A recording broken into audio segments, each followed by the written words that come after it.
madzila noera satambe nechinhu chinoera nonyura sabate zvakawanda satambe nechinhu chinoera satambe nechinhu chinorema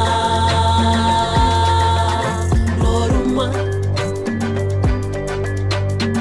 ikindemkinder nokikiridza makiki unobatwa mbabvu vanogana mabuti gagagaga oyo chakatanga ndo chakachenjedza.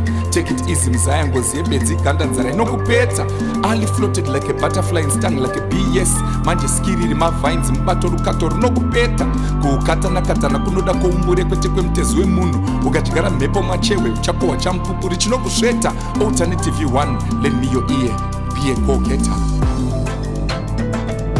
satambe nemadzila noera satambe nechinhu chinoera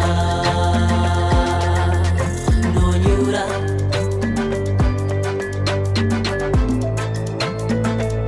satambe nechinhu chinoera satambe nechinhu chinorema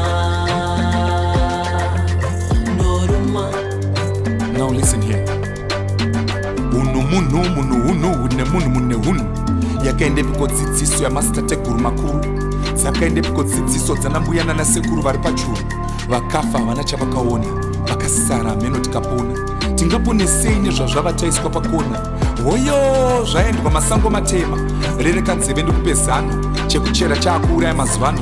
Kodzero ijeko rinocheka mucheka zvine nharo. Unu munhu une munhu usaite nharo.